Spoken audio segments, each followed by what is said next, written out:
The tiny, soaking bundle of matted gray fur wasn't hiding from the storm under the dumpster. It was guarding something.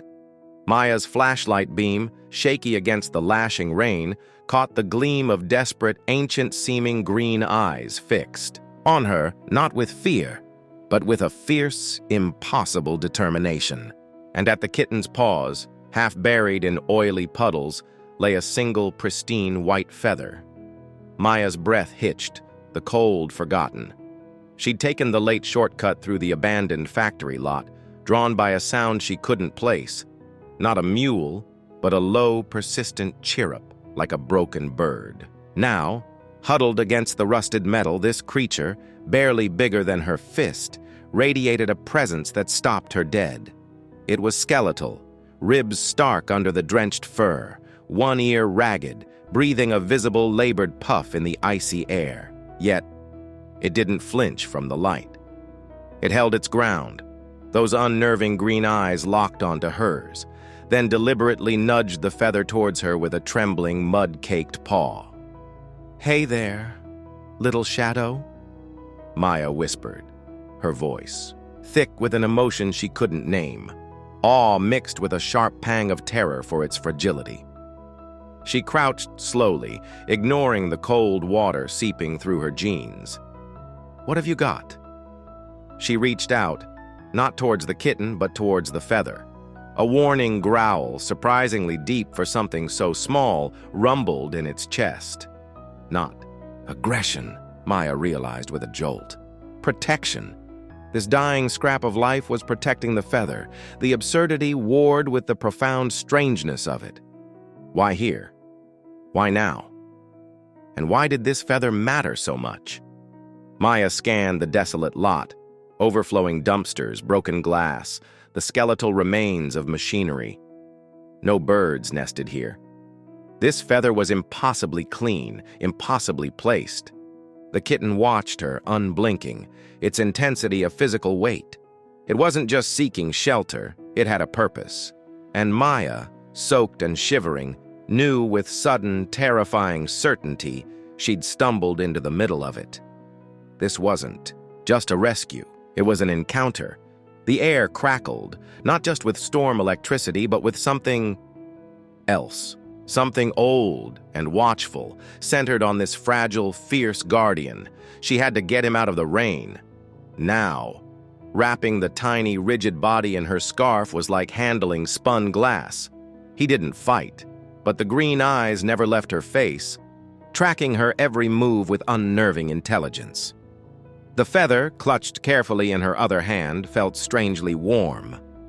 The drive home was a blur of windshield wipers battling the deluge and Maya's frantic internal monologue. Vet. Immediate vet. But what do I even tell them?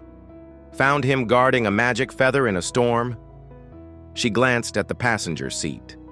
The kitten, swaddled, had tucked the feather securely under his chin with one feeble paw, eyes finally closing, but his breathing was rapid, shallow. Too shallow. Dr. Evans, the weary night shift vet, frowned as Maya burst into the dimly lit clinic, cradling the bundle.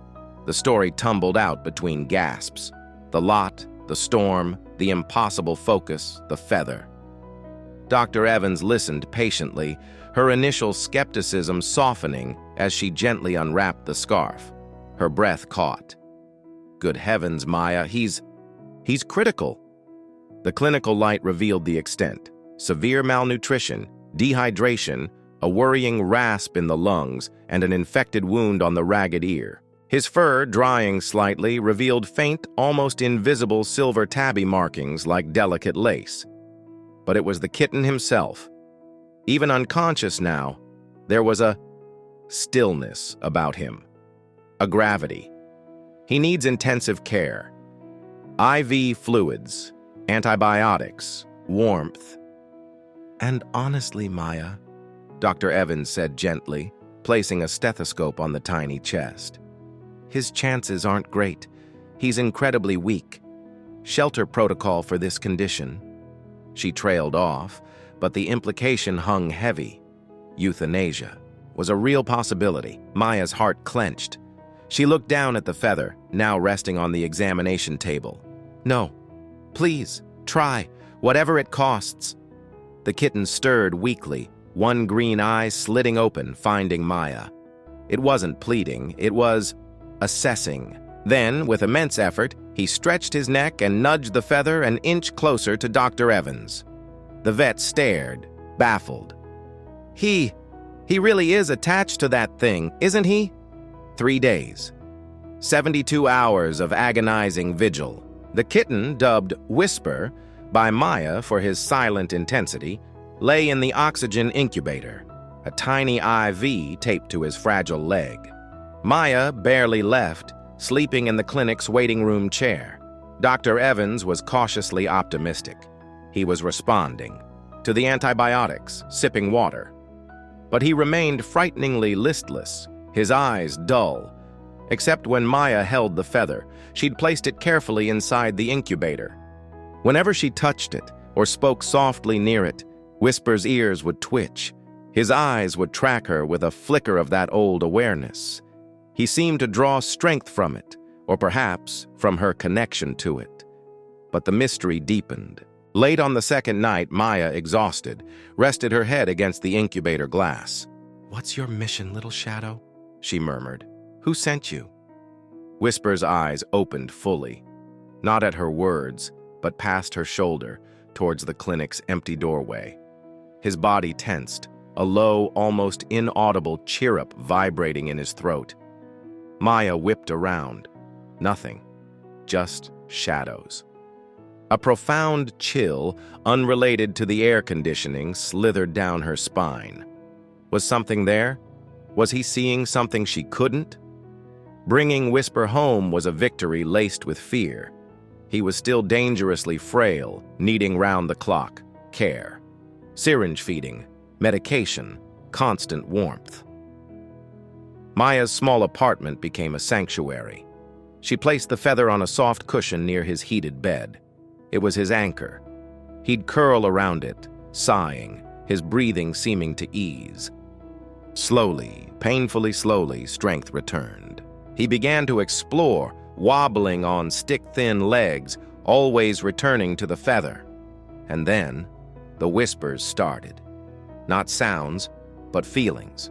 Maya would be overwhelmed by a sudden wave of profound sadness, only to find Whisper pressed against.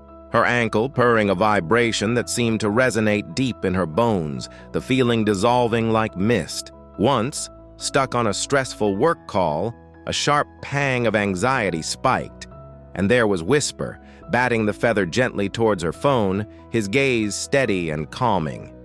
It wasn't coincidence. He wasn't just responding to her emotions. He was responding to them. He was soothing them, with the feather as his focus. The call from the shelter director shattered the fragile peace. "Maya, about that gray kitten you rescued from the old factory lot, we've had an inquiry. A woman insists he belongs to her late sister, describes him perfectly. The silver, markings, the notched ear. Says he disappeared after her sister passed, with a specific keepsake, a white feather from her sister's cherished collection."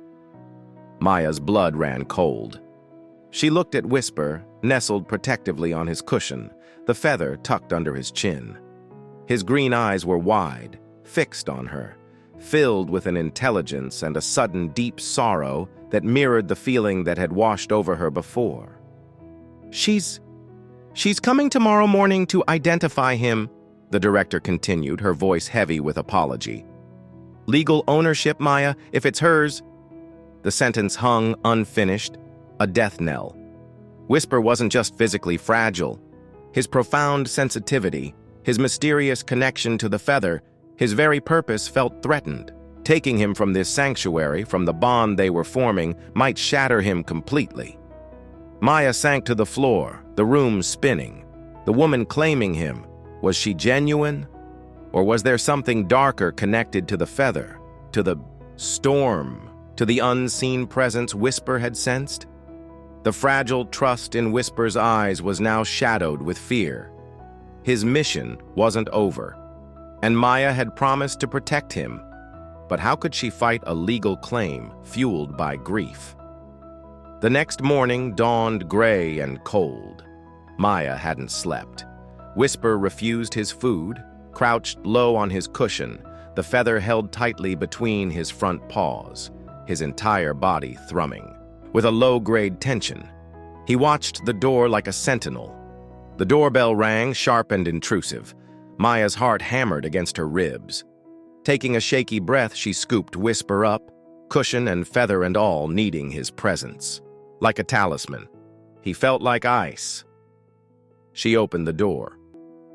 The woman on the doorstep wasn't what Maya expected. Not elderly, not overtly grief-stricken. She was perhaps 40, impeccably dressed in a severe black coat, her eyes sharp and calculating as they scanned. Maya then zeroed in on Whisper. They held no warmth, no recognition of the tiny life in Maya's arms. Only a cold, acquisitive gleam. Ah, there he is. And the feather. My sister's property. She held out a manicured hand, not towards Whisper, but towards the feather. I'll take them now. Whisper didn't growl. He went utterly still, a statue of gray fur and dread.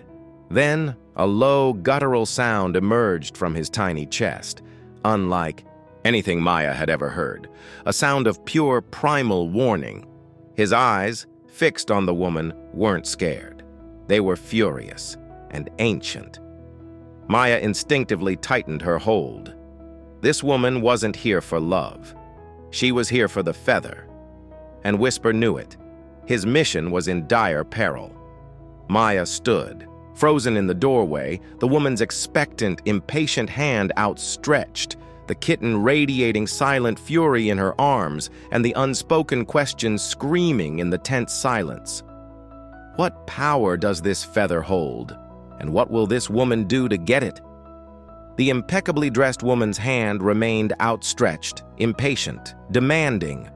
Her sharp eyes bored into Maya, then flickered with cold annoyance towards the source of the growl, the tiny, ice-cold bundle of fur radiating defiance in Maya's arms. "The feather?" the woman repeated, her voice clipped. "It belongs to my late sister's estate, as does the cat. Hand them over." The air crackled, thick with hostility and Whisper's palpable fury. He wasn't just protecting the feather now, he was protecting Maya from this woman.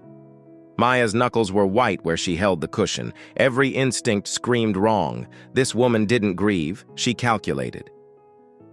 "Your sister?" Maya managed, her voice surprisingly steady despite the tremor in her hands. What was her name? How did Whisper disappear? She deliberately used the name she'd given him, staking her claim not legally, but emotionally. The woman's lips thinned. "Eleanor Vance and the cat," she spat the word, "vanished the night she passed, along with several valuables including that sentimental feather collection. Now, I won't ask again." She took a step forward, invading the doorway's threshold. Whisper's growl erupted into a sharp, hissing snarl. Maya instinctively stepped back, pulling him closer. His tiny body was rigid, every muscle locked, those ancient green eyes blazing with an intensity that felt like staring into a storm. "Ms. Vance?" Maya countered, her mind racing. "Eleanor Vance." The name sparked a distant memory. A quiet, reclusive artist mentioned briefly in a local newsletter years ago, known for her ethereal paintings of birds and angels, feathers. Eleanor Vance lived across town near the park. The factory lot, that's miles away. How did Whisper get there? In a storm? Suspicion hardened Maya's voice. And why come? Only now? The woman, Claudia Vance, Maya presumed, flinched almost imperceptibly. A flicker of something like panic crossed her features, before being smoothed into icy disdain. "Grief makes time, fluid, and strays wander, irrelevant.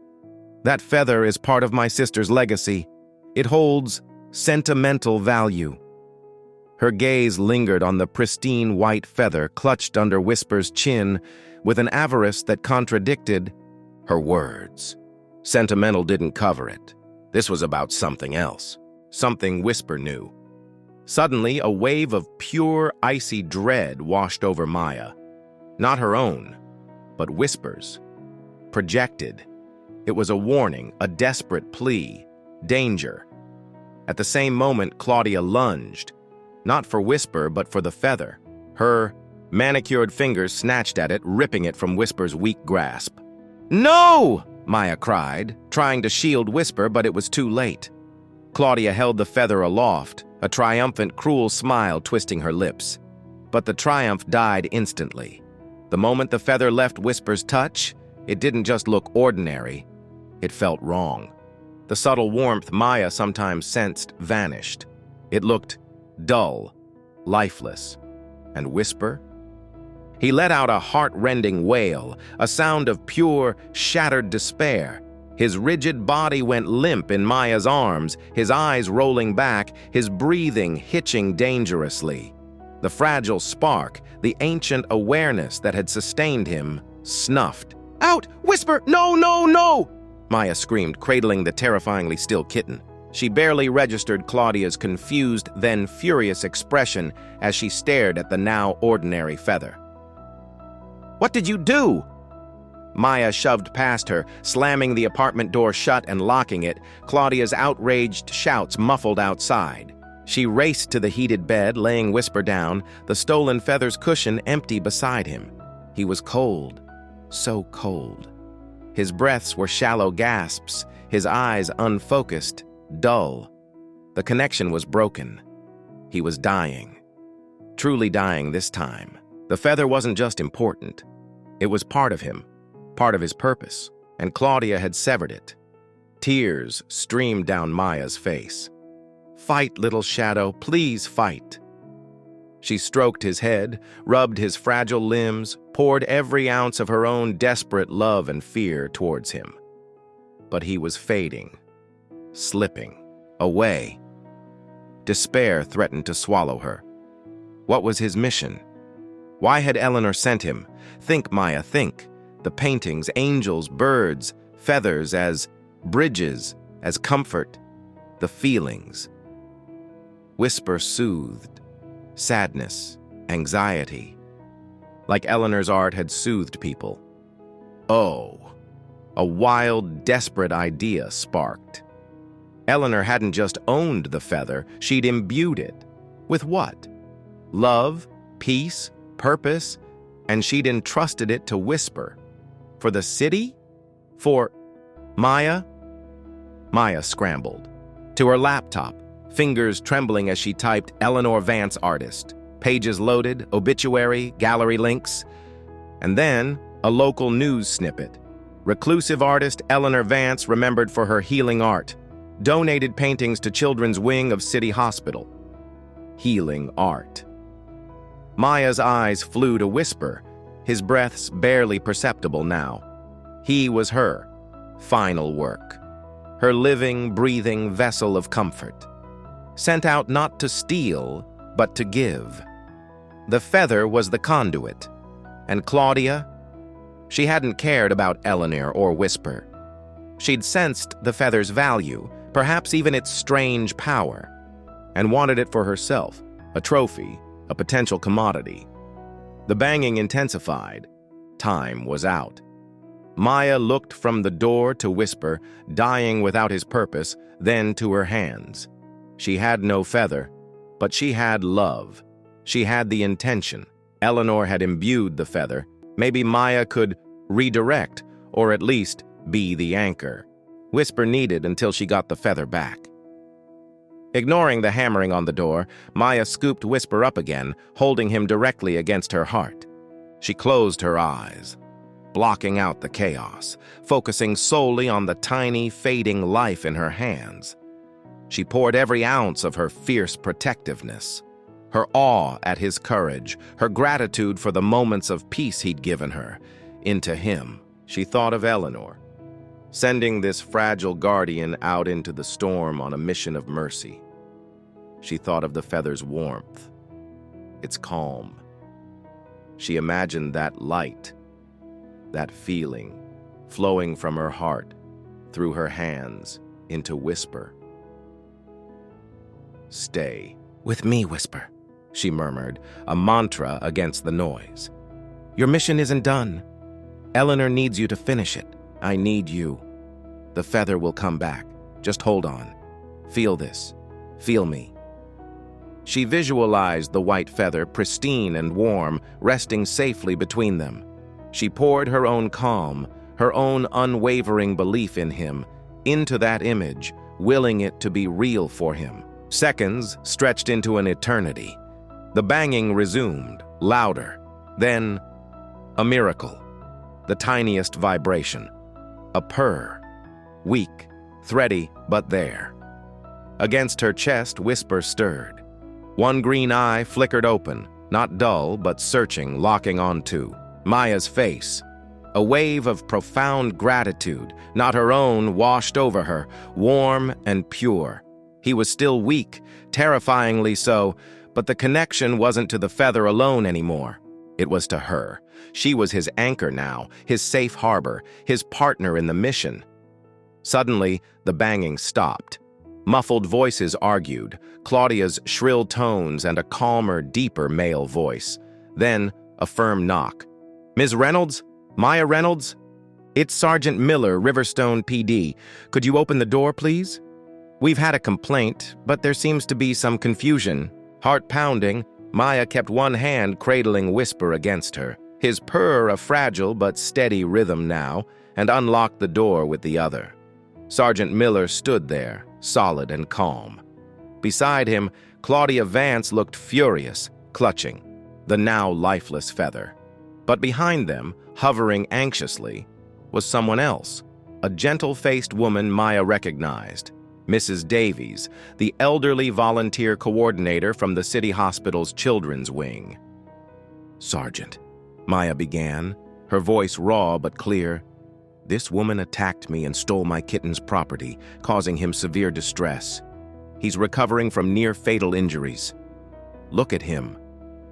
She shifted slightly, showing Whisper's frail form, his eyes now alert and watchful, fixed on Claudia with wary intensity. Mrs. Davies gasped, stepping forward. "Oh, the poor darling. Claudia Vance, you said you were reclaiming Eleanor's cat. You didn't say he was injured or that you'd assault someone." She turned to the sergeant, her voice firm. "Sergeant, Eleanor Vance was my dear friend. She spoke often of her little guardian, Whisper. She willed him to find his own path after she passed, specifically asking that no one try to cage him. She believed he had a special purpose. And that feather?" She pointed disdainfully at the object in Claudia's hand. Eleanor gave dozens of those away, simple goose feathers she painted with tiny, almost invisible symbols of peace. She called them comfort tokens. They only held meaning because of her intention and the love people attached to them. "Claudia here," Mrs. Davies' voice turned icy, "only showed up after the will was read, disappointed it mostly left things to charity. She's been harassing me about Eleanor's remaining sketches, claiming they're valuable originals. They're copies, like that feather is just a feather without Whisper, without love." The truth landed like a physical blow. Claudia's claim crumbled to dust, revealing nothing but greed. The feather's power was the love and intention invested in it, by Eleanor, by Whisper, and now by Maya. Whisper hadn't stolen it. He was its chosen guardian, fulfilling Eleanor's wish to spread comfort. The sergeant's expression hardened as he turned to Claudia. "Ma'am, I think you and I need to have a conversation down at the station about filing false reports and attempted theft." As he gently but firmly guided a sputtering Claudia away, Mrs. Davies rushed forward, her eyes filled with tears and wonder, looking not at the feather, but at Whisper. "He's real," Mrs. Davies whispered, reaching out a trembling hand, but not touching, letting Whisper assess her. Eleanor talked about him, her little spirit guide. She said he absorbed the world's aches and soothed them. She looked at Maya, her gaze filled with understanding. "You saved him, and he saved you, didn't he? That's how it works. The weeks that followed were a slow, steady blossoming. With the threat gone and his purpose understood, Whisper flourished. His strength returned, his silver tabby markings gleaming. The feather returned by a deeply apologetic Sergeant Miller. Claudia faced charges, resumed its place on its cushion, radiating warmth only Whisper and Maya seemed to truly feel. But his mission expanded. He didn't just soothe Maya, he sought out sadness. When Mrs. Davies visited, grieving Eleanor anew, Whisper climbed into her lap, purring his deep, resonant purr, nudging the feather towards her. The tension, visibly, melted from her shoulders. "It's like Eleanor's here," she'd murmur, tears of relief replacing grief. Word spread, quietly at first. The volunteer whose husband was ill came, leaving lighter. The stressed nurse from the children's wing visited, finding unexpected calm. Then came the day Mrs. Davies arrived, breathless with excitement. "Maya! The mayor's office! They heard! You know the new Children's Advocacy Center opening in the renovated City Hall Annex? They want Whisper as their official part-time wellness ambassador, their therapy cat. They have the perfect sunny spot by the windows, and they believe in holistic comfort. They want him. And his feather." Maya looked down at Whisper, perched regally on his cushion. He gazed back, his ancient green eyes holding a profound contentment. From a dying guardian in a storm-lashed lot, rejected and alone, to a cherished healer with a sacred duty. He nudged the feather towards Maya, then towards Mrs. Davies, a clear, deliberate gesture. Yes. The grand opening of the Children's Advocacy Center was bustling. Sunlight streamed through tall windows onto a specially designed plush perch near a quiet corner. Maya, her heart swelling with pride, gently placed Whisper on it. His feather rested prominently beside him. A hush fell as the first group of wide-eyed, cautiously hopeful children approached, guided by gentle staff. One little girl, her face drawn with anxiety, hesitated. Whisper locked eyes with her. Slowly, deliberately, he stretched out a paw, not to touch, but to gently push the feather to the very edge of his perch, towards her, a silent offering. The girl glanced at the staff member, then back at Whisper. Tentatively, she reached out and touched the feather. A visible ripple of calm washed over her small frame.